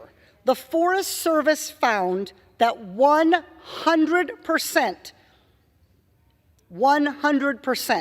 of sulfide ore copper mines in the United States experienced pipeline spills or accidental releases. All of them. So it is a near certainty that that is what will happen, that we will have a pipeline spill, we will have an accidental release, we will have irreparable, severe environmental damage if this sulfide ore copper mine is allowed to occur on this Forest Service land. It would infect and pollute the boundary waters, and we would be unable to reclaim our beautiful, pristine wilderness. This is going to create union jobs, one of the goals of this administration. And certainly they've talked about electrification. We want to electrify our vehicle fleet, as well as getting rid of natural gas-fired stoves. How are you going to get there if you don't have the minerals that produce those devices that are going to be able to provide that? Because remember, in every Toyota Prius, there's 60 pounds of copper. 60 pounds of copper. How are you going to electrify the vehicle fleet without producing minerals right here in America?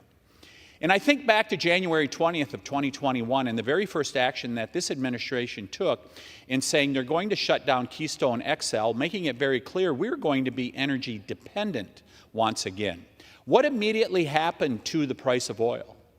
It went from $60 a barrel. Within a couple months, it was up to $100 a barrel, enriching the despot, Vladimir Putin, who has used it to wage war in Eastern Europe. That's what happens when we do not utilize our natural resources, whether it's our forest resources, our mineral resources, or our oil and natural gas resources. We end up being dependent on other countries. So as the newest members of the Clean Energy Transition Club, I want to give my colleagues on the other side of the aisle a brief lesson on where the U.S. stands with mineral production and trade, which is needed for the construction of clean energy technology, as my colleagues have correctly pointed out. First, the United States is among the top 5 producers of copper in the world, and according to the U.S. Geological Survey, has a low disruption potential. Second, while we do not in the United States have a significant amount of nickel or cobalt, we do have close trading relationships with our allies who do. Those allies are Canada, which is a leading supply of nickel, Norway, Japan, and Finland. But let's talk about what twin mine metals would produce. If this project by this Chilean-owned mining company was allowed to go forward, mine and pollute our wilderness, ship the ore and the jobs to China, and sell it anywhere around the world, what would it complete? Even if they were to sell all of it to us, and there is no guarantee they would choose to sell any of it here in the United States, it would produce about 1.5% of cobalt, about 2.3% of copper, about 3.6% of nickel, according to 2019 annual consumptions, the most recent figures I could find. So I want to emphasize, there is no guarantee that the minerals produced at this proposed twin metal mine would wind up back here in the United States. But do you know what we absolutely are guaranteed to end up with? Pollution, contamination, the destruction of beloved wilderness lands. That's what's at stake here. I also want to emphasize that the bill, H.R. 3195, would undo the withdrawal of 225,000 acres in the Superior National Forest. And what that would do is, in removing these lands from the protection from mining, what it would do is violate the will of indigenous communities. In this case, the Boundary Waters and Superior National Forest are traditionally known as the Anishinaabe land. The Ojibwe or Chippewa people have occupied this area since 1000 CE. The region's interconnected waterways have been used as critical trade routes for thousands of years. By the 1830s, the United States government began forcibly removing indigenous people from their lands in the upper Midwest. In exchange for millions of acres of land, the government promised to pay the Ojibwe people $35,000 each year for 20 years. And the tribes were also granted the right to hunt, fish, and gather on those ceded lands. In 1848, copper was discovered along the north shore of Lake Superior. Mining companies pressured the government to open the land to mining, which required another land cession, including what would become the Boundary Waters Wilderness Area. So the tribes had to sue. In 1985 and 1989, they won confirmation of the tribe's right to hunt, fish, and gather on those ceded lands, something that had been previously denied. To further protect these treaty rights, the Minnesota Chippewa tribe supported the administration's withdrawal, and they support my colleague, Representative McCollum's bill to permanently protect this region from mining. Because of their support for permanent protections, the tribe has faced boycotts from mining-aligned interest groups who have boycotted their casinos, event venues, and restaurants. That is a ridiculous and cruel response to a tribe that is simply trying to protect its ancestral lands and waters from toxic pollution. To add insult to injury, this bill restricts judicial review of the reinstatement of leases, a blatant attack on treaty rights. The U.S. government deciding on permits without allowing the tribes to address their concerns in court is an egregious overreach of legislation in general, but also of particular concern to tribal governments who would be directly affected but unable to address their concerns in the only legal means that they currently have. Mr. Speaker, I would like unanimous consent to enter into the record a letter from the Minnesota Chippewa tribe in support of permanent protection Without for the Boundary objection. Waters. Mr. Speaker, my colleague just referenced a study that was not peer-reviewed. It was the Harvard study she brought forward that was not peer-reviewed. And I would like to yield 2 minutes to the gentleman from Georgia, Mr. Collins. I want to start by noting that the Harvard study was, in fact, peer-reviewed. And as a former professor, I am very familiar with the peer review process. It is a reliable study, and what it shows is that what is best for the economy of this region is to protect these public lands and waters. Let me ask, what is the value of clean water? Water is also a valuable resource. It is also a resource in scarce supply around the country. If this bill moves forward, it would allow for the irreversible pollution of this pristine and incredibly valuable landscape. Remember, the Forest Service concluded, after scientific study, that there is a virtual certainty of severe and irreparable economic harm. All 100% of the sulfide ore copper mines in this country have had leakages and environmental contamination. That is what will happen here. This will mean the decimation of local economies that depend on visitation. This is the most visited wilderness area in our country. It belongs to the people of the United States. It does not belong and should not belong to a Chilean mining company, which under our outdated mining laws will pay no royalty at all to the American people. If the U.S. wants to reduce our demand for copper, which is increasing, then we should invest in recycling, in reuse, in manufacturing improvements. That would create jobs domestically and not risk special places like the Boundary Waters. When this water, if this mine proceeds, and if this water is contaminated and destroyed, there is no known remediation strategy. It cannot be undone. The U.S. Forest Service has conducted an environmental review. They have consulted with communities, they have consulted with tribal members, and they have relied on cutting-edge science, and they have concluded that these mines should not go forward. The science is done here. It just doesn't line up with the answer of my colleagues' donors. I reserve the balance of my time. Mr. Chair, I want to reiterate the fact to the American people.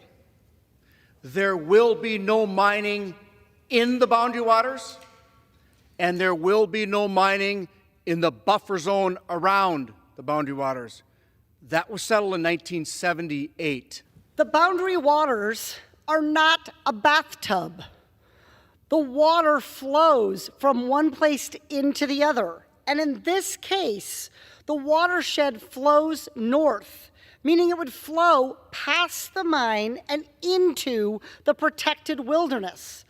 My colleague on the other side of the aisle says there would be no mining in the Boundary Waters, but there would be waste, there would be pollution in those waters because of the watershed. This is exactly why we should rely on the scientific process and the conclusion of the Forest Service that this mining would cause severe and irreparable harm.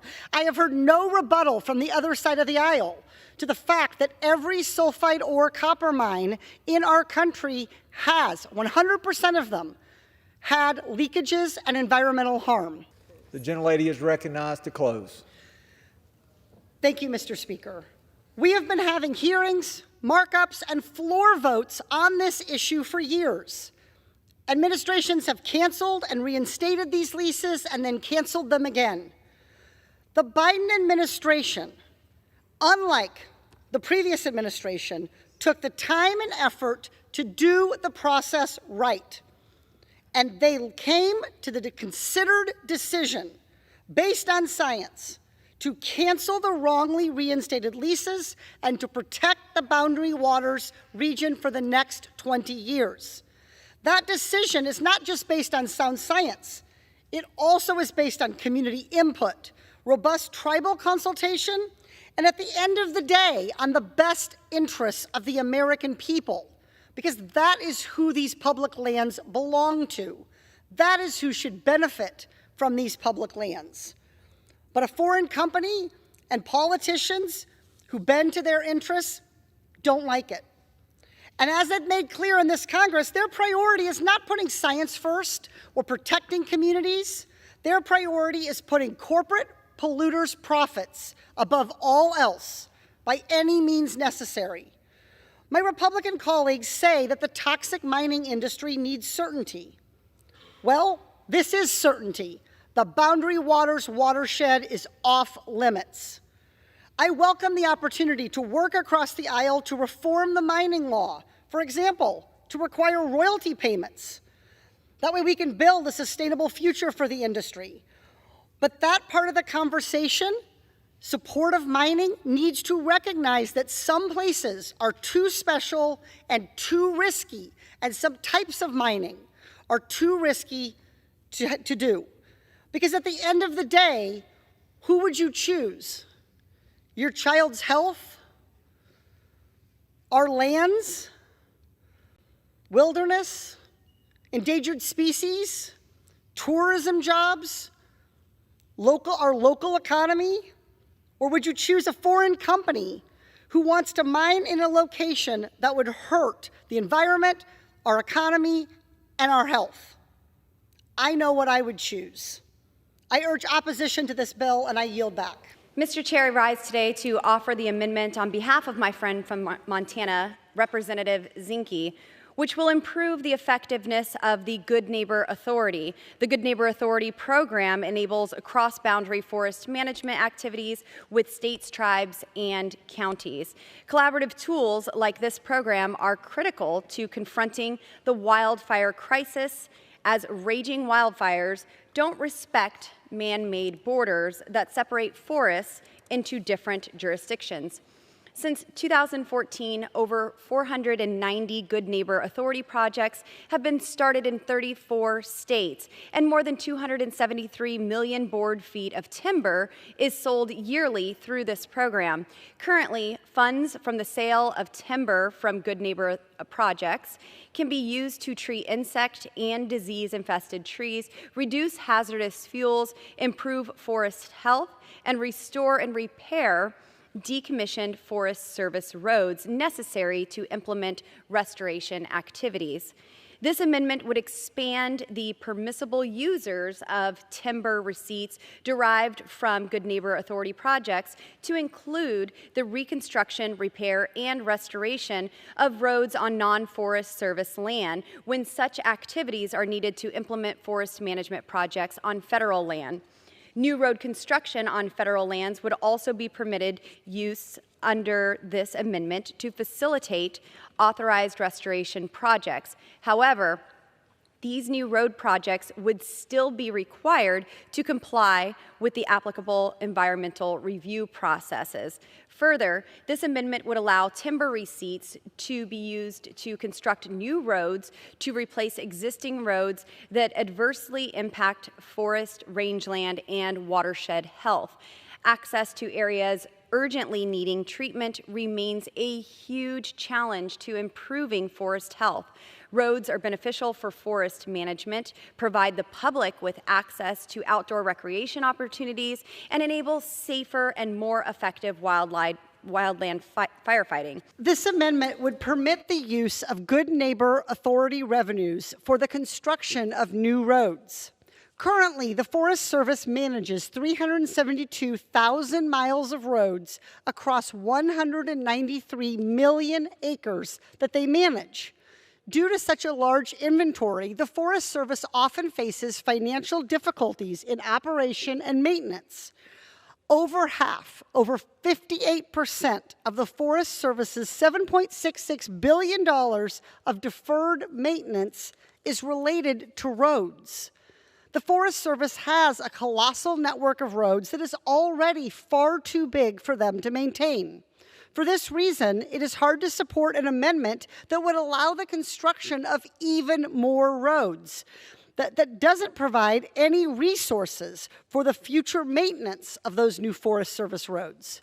Our Forest Service is spread dangerously thin due to Republican budget cuts. This amendment would make the problem even worse. I urge a no vote and reserve the balance of my time. The question is on the amendment offered by the gentlewoman from Colorado. Those in favor say aye. Aye. Those opposed say no. In the opinion of the chair, the ayes have it. The amendment is agreed to.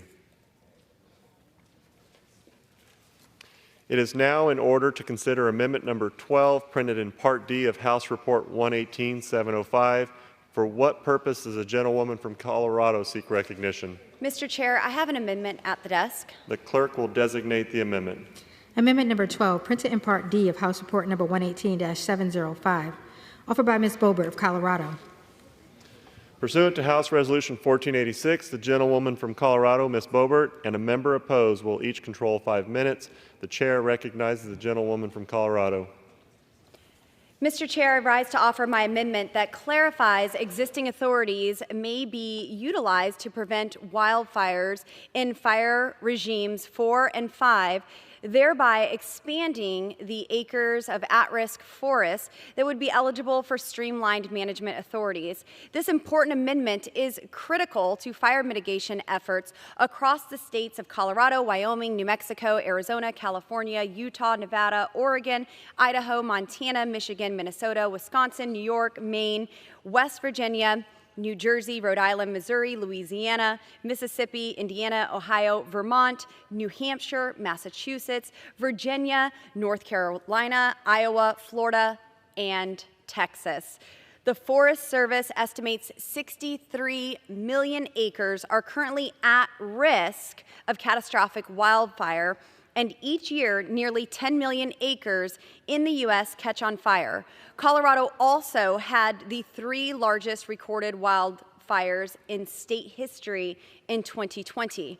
Federal agencies have chosen to spend billions on the back end putting out wildfires as opposed to prioritizing active management up front that would reduce the size and number of wildfires.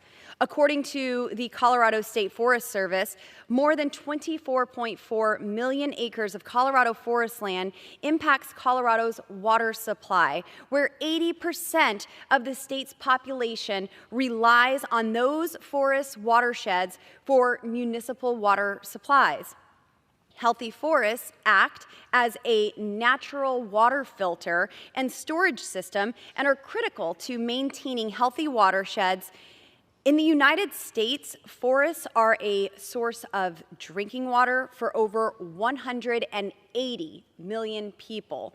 We can reduce the size and severity of wildfires through active forest management, which will also help protect our watersheds and municipal water supplies. Let's actively manage our forests, be good stewards of the land that we have been blessed with, and pass this important amendment. Mr. Chair, I reserve.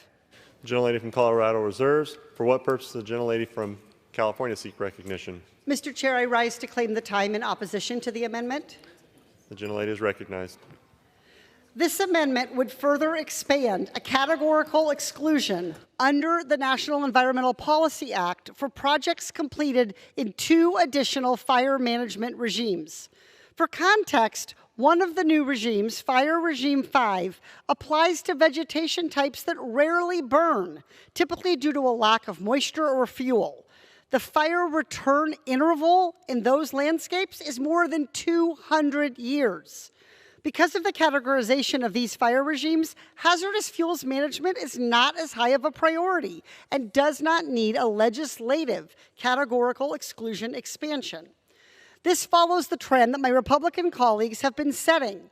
They have been legislatively expanding categorical exclusions, and Natural Resources Committee Democrats remain opposed. During our debate today, we have shown how meddling in the National Environmental Policy Act process is dangerous and how it sets a precedent that will do more harm than good. Categorical exclusions are most effective when they are developed with expert input by agencies and the Council on Environmental Quality, instead of mandated by Congress. This amendment simply continues to build on the slew of National Environmental Policy Act waivers that the Fix Our Forest Act advances, and it's no surprise that my Republican counterparts have chosen to make this amendment in order.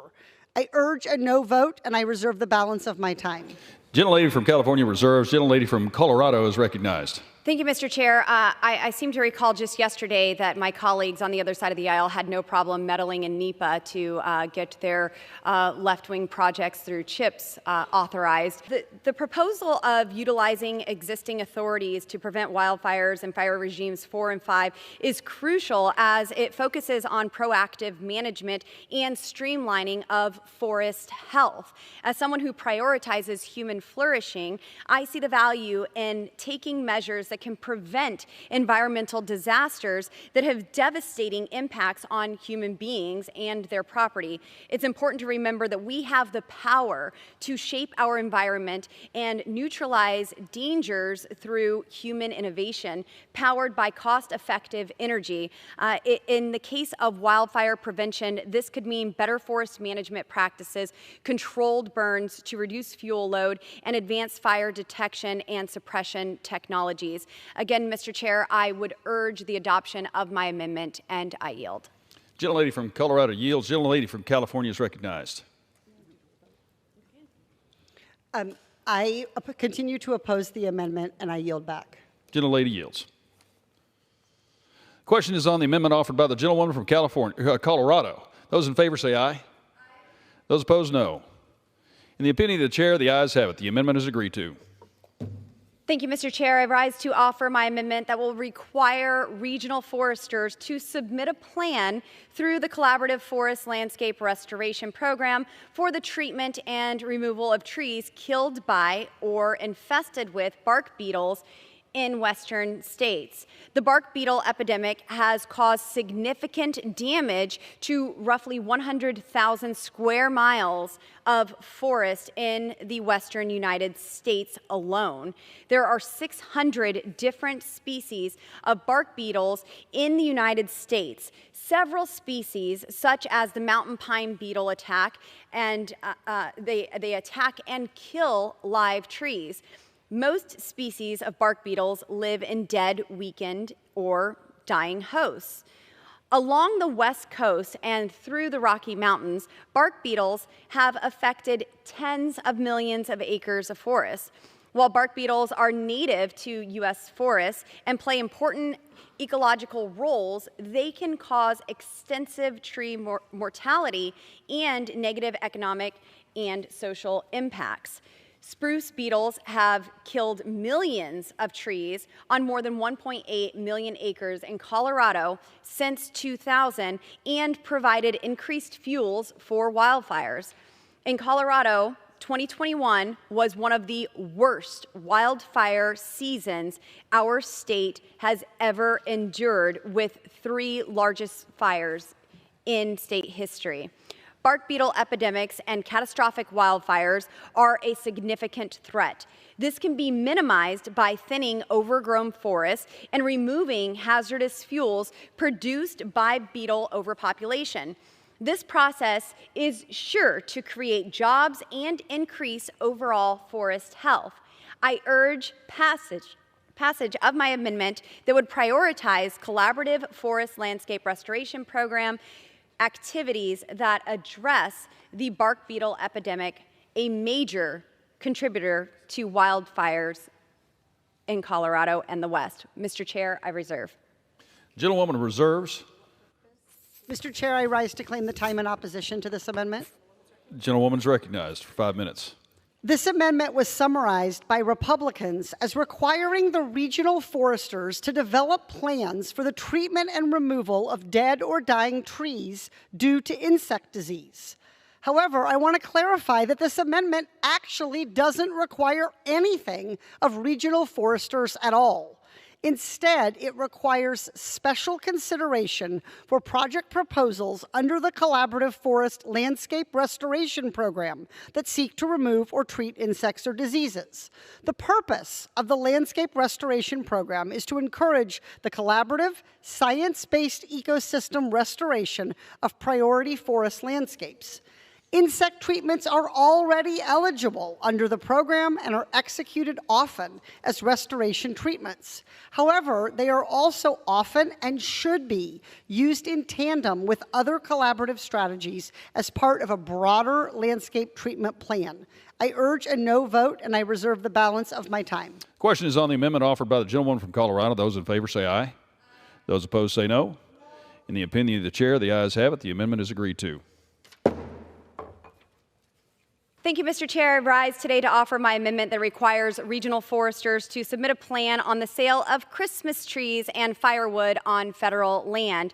Under current law, American families can purchase a permit from the Forest Service to cut Christmas trees from their favorite national forests, as well as harvest any firewood, transplants, posts, and poles, and other forest products to improve forest health. We have seen successful Christmas tree and firewood harvesting operations in my home state of Colorado, and this program has served as a locally based solution to help thin our overgrown forests. According to the Forest Service, quote, the permit system helps to thin densely populated stands of small diameter trees. Local forest health experts identify areas that benefit from thinning trees and tend to be the perfect size for Christmas trees. Removing these trees in designated areas helps other trees grow larger and can open areas that provide food for wildlife, end quote. My constituents are struggling right now as they deal with the disastrous effects of the Democrats' destructive economic policies. They unleashed record inflation on Americans that has raised utility bills, drove up energy costs, and made it harder to live for most Americans. My amendment provides an affordable fuel alternative for families across the nation to heat their homes, as well as create lasting holiday memories for families to interact with their local forests. I urge my colleagues to support my common sense amendment to prioritize collaborative forest landscape restoration program activities that allow for the removal of firewood and Christmas trees. Mr. Chair, I reserve. Gentlewoman reserves. For what purposes does the gentlewoman from California seek recognition? Mr. Chair, I rise to claim the time in opposition to this amendment. Gentlewoman's recognized. Similar to Ms. Boebert's last amendment, this amendment was summarized by Republicans as requiring the regional foresters to develop plans, in this case, the plans for the sale of Christmas trees and firewood. Once again, I would like to clarify that this amendment doesn't do that. It does not require anything of regional foresters. Instead, it requires special consideration for project proposals under the Collaborative Forest Landscape Restoration Program that seek to facilitate the sale of Christmas trees and firewood on lands under the jurisdiction of the Secretary of Agriculture or the Secretary of the Interior. The Landscape Restoration Program was not created for the sole purpose of revenue building by removing trees from public lands. The program is meant to do what it says in its program title: promote collaboration among federal land management agencies and the public for the purpose of restoring forest landscapes. Tree harvesting for anything other than the purpose of landscape restoration is not in the spirit of the program. By placing a preference on projects that are related to Christmas tree harvest, this amendment would limit the landscape restoration program by prioritizing a marketable product over landscape restoration. And to be extra clear, the Forest Service already has broad authority to conduct the sale of firewood and of Christmas trees. They don't need it under this restoration program. I urge a no vote, and I reserve the balance of my time. Questions on the amendment offered by the gentlewoman from Colorado. Those in favor say aye. Those opposed say no. In the opinion of the chair, the ayes have it. The amendment is agreed to. I'm going to close out my comments on all of these amendments by reiterating what I've been saying. I strongly oppose the underlying bill. It is full of poison pills that harm the environment and will spread our Forest Service even thinner right when we need them most. If Republicans had listened to the administration's concerns about how this bill is poorly drafted, if they hadn't excluded committee Democrats from the drafting process, then maybe we could have a consensus set of solutions in front of us. Instead, we have a bill full of environmental rollbacks, new unfunded programs that will spread our Forest Service thin, and no pay fix for our firefighters. It's a supposed wildfire response bill, but it doesn't have firefighter pay in it. It's a bill that's being offered by Republicans who style themselves as fiscally conservative, and yet as we approach a final vote on this legislation in a matter of minutes, we do not know the costs of the bill, because Republicans, through rushed process, made sure that the Congressional Budget Office did not have a chance to score the bill. Nothing in this amendment addresses any of these extensive and serious concerns. I strongly oppose the bill, as does Ranking Member Grijalva, as does the White House. I reserve the balance of my time. Question is on passage of the bill. Those in favor, please say aye. Those opposed, please say no. The ayes have it. The bill is passed without objection. Mr. Speaker, I request the yeas For what and nays. purpose does the gentlewoman from California seek recognition? Mr. Speaker, I request the yeas and nays. The yeas and nays are requested. Those favoring a vote by the yeas and nays will rise. A sufficient number having risen, the yeas and nays are ordered. Members will record their votes by electronic device. This will be a 15-minute vote.